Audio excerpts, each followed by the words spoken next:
Hi friends, இன்னைக்கு நம்ம Coreldraw சிம்பிளா ஒரு லோகோ எப்படி பண்ணலாம்னு சொல்லிட்டு பாப்போம். ஃபர்ஸ்ட் வந்து ஒரு ரெக்டாங்கிள் பேக்ரவுண்ட் போட்டுப்போம்.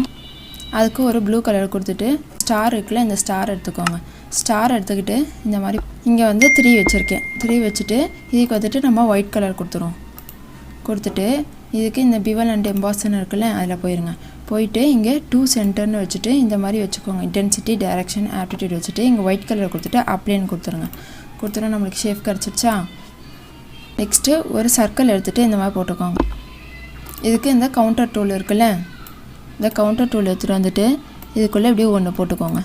இப்படி போட்டுட்டு இதுக்கு ஒயிட் கலர் கொடுத்துட்டு ஸ்ட்ரோக் வேணான்னு கொடுத்துருவோம். கொடுத்துட்டு இதை ரைட் கிளிக் பண்ணிட்டு பிரேக் கவுண்டர் பாட்டர்ன் கொடுத்துட்டு இது ரெண்டுத்தையும் இப்படி செலக்ஷன் பண்ணிட்டு ட்ரிம்னு கொடுத்துருங்க. ட்ரிம்னு கொடுத்தோன்னே எல்லோ தனியாக வந்துடுச்சா இதை மட்டும் டிலீட் பண்ணிடுங்க. இந்த ஒயிட் கலரை இப்போ இந்த ஸ்டாருக்கு ஏற்றது மாதிரி கரெக்டாக வச்சுக்கோங்க. டச் ஆகிற மாதிரி.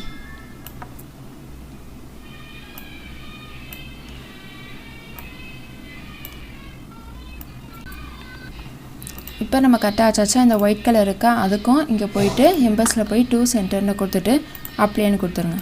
கொடுத்தோன்னா நம்மளுக்கு அதுவும் ஒரு வளைய மாதிரி வந்துடுச்சா. இப்போ இது எல்லாத்தையுமே ரைட் கிளிக் பண்ணிவிட்டு குரூப் ஒன்று கொடுத்துருங்க. கொடுத்துட்டு இங்கே சென்டரில் வச்சுட்டு இதுக்கு வந்துட்டு இங்கே ஷேடோ இருக்குல்ல ஷேடோ போயிருங்க. போயிட்டு இங்கே ப்ரெசென்ட்டில் போயிட்டு லெஃப்ட்டுன்னு கொடுத்துருங்க.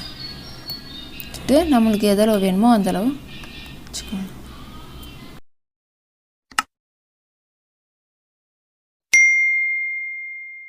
அவ்வளோதான் நம்மளுக்கு சிம்பிளாக bevel and emboss வச்சுட்டு ஒரு லோகோ ரெடி ஆயிடுச்சு.